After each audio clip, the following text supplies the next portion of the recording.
Hello and welcome back to the West Midlands Regional Cybercrime Unit YouTube channel. This video is the second part in our breakdown of the NCSC Cyber Security Toolkit for Boards videos.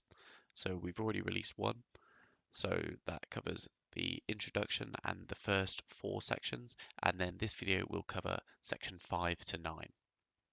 If you haven't already seen the previous video, go back and watch that one and then come back to this. So, Section 5, Understanding the Cybersecurity Threat. Different organizations face different types of threats, both targeted and untargeted, from perpetrators such as cybercriminals, hostile nation states, activists, and insiders. Understanding the threats faced by you will enable you to most effectively tailor your approach to cybersecurity.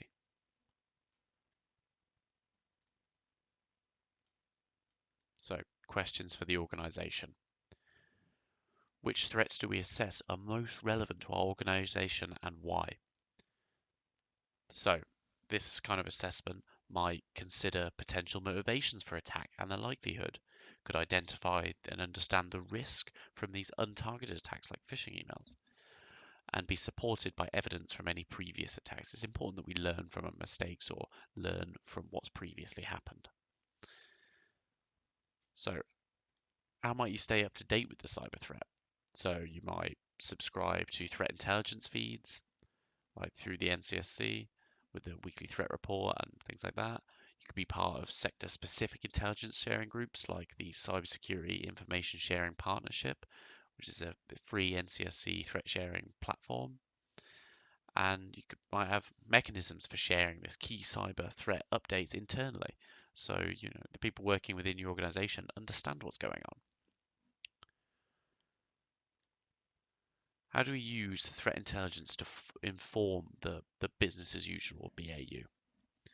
So this should be a continuous cycle with threat assessments informing business as usual and vice versa. So examples of this could be, assessing the likelihood and impact of threats to then inform your risk assessments and appetite. Educating staff on the key threats so that you can make informed decisions, and taking lessons from previous incidents to inform threat assessments. So the next section, section 6, risk management for cybersecurity. So to be most effective, cybersecurity risk management should be integrated with your organizational approach to risk management more broadly. So this ensures that the wider implications of cybersecurity risks are identified, as well as considering how more general organizational risk may affect cybersecurity. So, questions for the board. Have we clearly set out what types of risks we would be willing to take and those which are unacceptable? So, are we specific about the types of risk as well as the amount of risks we are willing to take? For example, we would be unwilling to accept risk to personal data, but we could accept a single email account being down. Do we consider the cumulative risk we are willing to take? We might be prepared for one thing to be at risk, but what if everything becomes risk all at once? Does the organization have resilience to this? Can it tolerate this? Are we clear about when and how we expect a risk to be escalated to the board?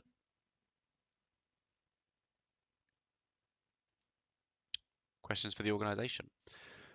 Do we have a process that means decision makers are as well as informed as possible? Risk assessments need to be meaningfully articulated. Qualified outputs are usually the most effective and preferable way to meaningless results, where sometimes these kind of arbitrary numbers are added or multiplied to derive a score. This isn't always the easiest to understand, and these risk assessments need to be easy to understand by the relevant decision maker. It's pointless having loads and loads of numbers and stats and things if it doesn't make the decision maker understand the risk.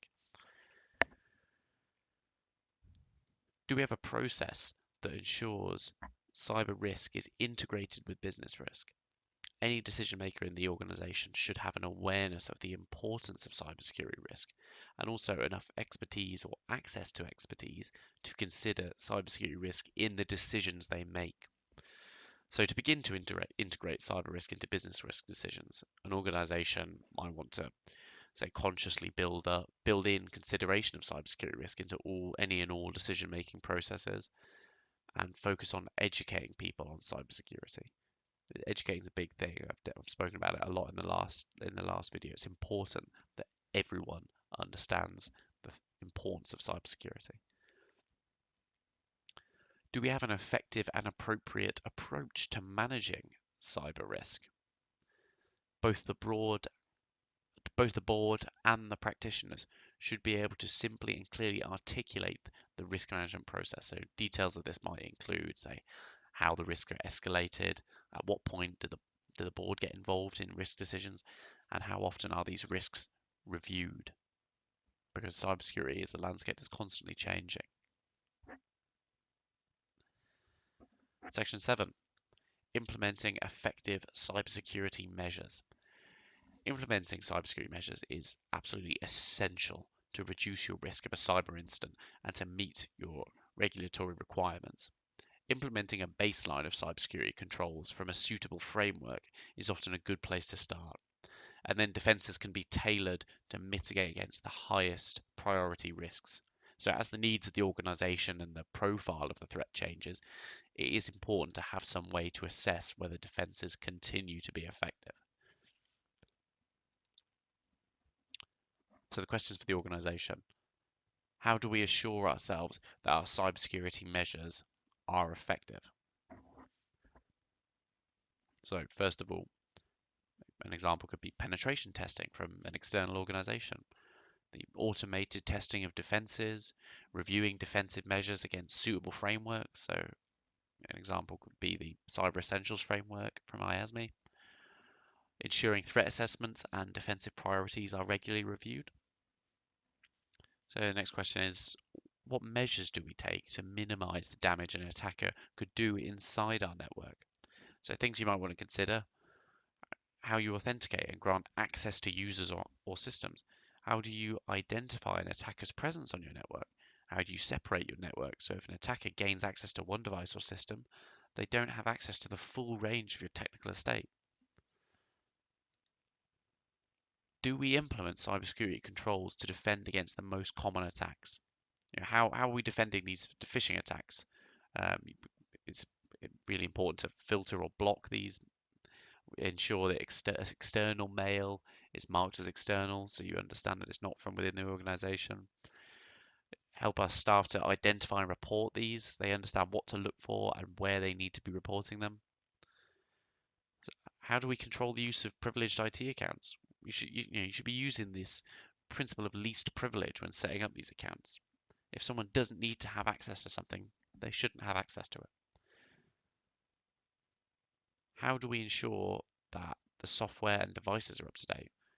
Have we got these defined policies to identify, triage, and fix any exploitable vulnerabilities within the network and system? Have we created an end-of-life plan for devices and software that are no longer supported because these are going to have vulnerabilities within them?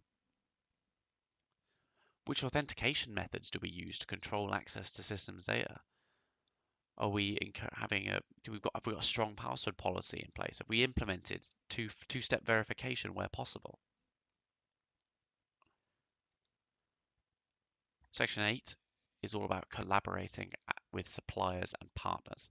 So cyber attacks on your suppliers can be just as damaging as an attack on your own networks. So cybersecurity considerations should therefore be considered in any decisions taken about new relationships or collaboration, whether that's with suppliers, providers, mergers, acquisitions, or partnerships. So the questions for the board: do we have a clear strategy for using suppliers, and have we communicated this strategy? If a supplier and procurement decision sits below the board, has the board clearly communicated what what risks are you willing to accept in suppliers? What are your expectations of a supplier's security? What is your appetite for working with partners overseas? When working with external partners and suppliers, it's important to think about their security because supply chain attacks are increasingly common. Someone wants to get to you, but they can't quite penetrate your security. They'll penetrate and go attack your suppliers and people you work with. So it's important to make sure that they have got a decent level of security and you're willing to accept the levels of security they have. So questions for the organization. How do we mitigate the risks associated with sharing data and systems with other organizations? So you really should have an understanding of your suppliers, what data and networks that they have access to that you own. Have you got a process for keeping this up to date? You need to be setting clear expectations of how partners should protect your data and access to your systems. And build security into all your relationships and agreements from the start. Again, cybersecurity should really be implemented and well integrated into your business strategy. How do we ensure that cybersecurity is considered in every decision made about collaboration and or working with partners? Security should be embedded in your culture and strategy, and therefore it should be considered in any decision regarding procurement, mergers, or acquisitions. Something that I've mentioned quite a lot. And finally, for this section, are we confident that we're fulfilling our security requirement as a supplier? If you, as a business, are a supplier to other organizations, you are, as I said, exposed to an increased risk. So both reputationally and operationally. So as a supplier, you should know how to respond should your organization be compromised, putting partner networks and data at risk. You should have a good understanding of your customers and the impact that they may have on your threat profile. So an example of this is if you're a supply chain for critical national infrastructure, you're definitely going to have an increased risk. So the final section is all about planning your response to cyber incidents.